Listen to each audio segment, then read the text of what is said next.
Namaskar, this is Akhilesh Bhargav again. Welcome to Tidbits on Business and Finance with me. Let us talk about the recent examples of a surreptitious or a sneaky exit, as we would call it, by promoters from their companies. Let's talk about the fire sale or the sudden sale or dumping of shares of the Reliance Group, the Anil Ambani Group of companies, which is R Infra, RCom, R Power and R Cap, by Edelweiss and L&T Finance.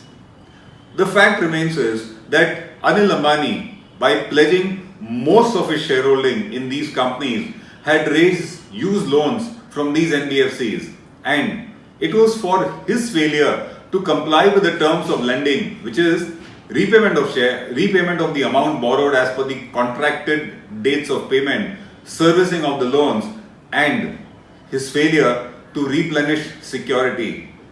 These kind of loans are given against the security of shares, and if the share value falls, the promoter is required to increase the number of shares pledged, and it is his failure to do so which led these two NBFCs to sell shares of the Ambani Group companies.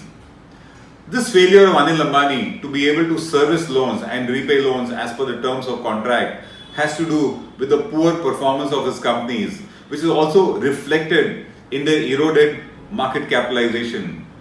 It is worth noting that while the market capitalization of these companies of his in 2007 was a stunning 2 lakh crores, it has now fallen to just 27,000 crores, and in the last week the valuation has collapsed by 50%. Interestingly, all this poor performance and sale of shares coincides with one very relevant factor. Anil Ambani has pledged most of his shareholding in these companies and taken loans against them. Now, he's not the only one who's been doing this. At a time when liquidity has been scarce, business performance has been poor, promoters have been looking for avenues to raise funds, either for their companies or for themselves, but we think sometimes to even make an exit from their companies.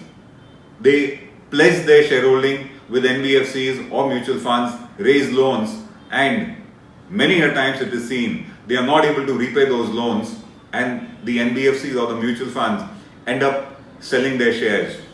As I said, it is not just the Reliance Group which has been involved in this. The companies where shares have been pledged by promoters and funds raised are quite a bit. Statistics say that at the moment, over 2 lakh crores worth of shares have been pledged by promoters, shares of listed companies, to raise these kind of funds. Data also says that in 195 listed companies, promoters have pledged more than 50% of their shares with NBFCs to raise loans for themselves, and this includes the likes of Asian Paints, GMR, the Z Group, JSW Energy, and quite a number. So, Anil Ambani is not alone, but the fact remains is that very often when they are not able to repay the loans, like in his case, the shares are sold in a fire sale basis by the lenders who gave them money. Under the present regulations, NBFCs are allowed to give loans to promoters or to any shareholder to the extent of 50% of his market value of his shares. But if the value of shares collapses, they immediately ask you to replenish it by depositing more shareholding, pledging more shares with them. But when, like in the case of Anil Ambani, if you have pledged most of your shareholding with these companies already, where is the additional shareholding available to pledge again? Figures say that up to 85% of his shareholding, in his group companies has been already pledged with lenders. There is no further scope for him to replenish the security by giving further shares when the share prices fall, and which is what has happened in his case. Now, if you look at India, the dominant shareholders, those who are the largest shareholders of a company, they tend to be the managers of the company. In other words, companies are managed by the dominant shareholders, which in the case of the Reliance Group happen to be Anil Ambani. But then, when they pledge their shares, and raise money against them by pledging most of the shares. If you actually look at it, they have virtually exited from the ownership of these companies.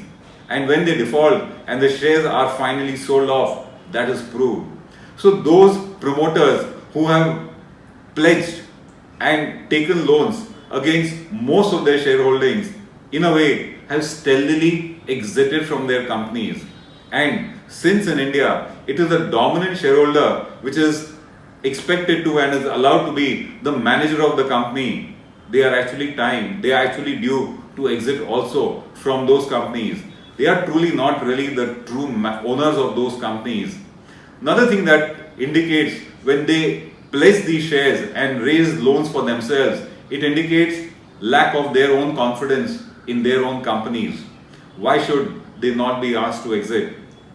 In many a case, it is seen that promoters have raised loans against their shares in order to start new ventures. In other words, their stake in these companies, their skin in the game is now virtually non-existent, and it is actually time to realize that they are not any longer fit to manage those companies because they are no longer the real or the dominant owners. From these kind of examples, it is clear, and it is clear also in many examples, in many cases where the promoters took loans, did not bother to repay them, and the shares were sold, and they continued to be the managers of those companies. Those companies were still in their control. So it is clear from these examples that wherever a promoter has pledged most of his shares and taken loans for his personal use, it is time for him to exit from that company. He is no longer the dominant shareholder, as is the conventional practice in India, and he deserves to be exited.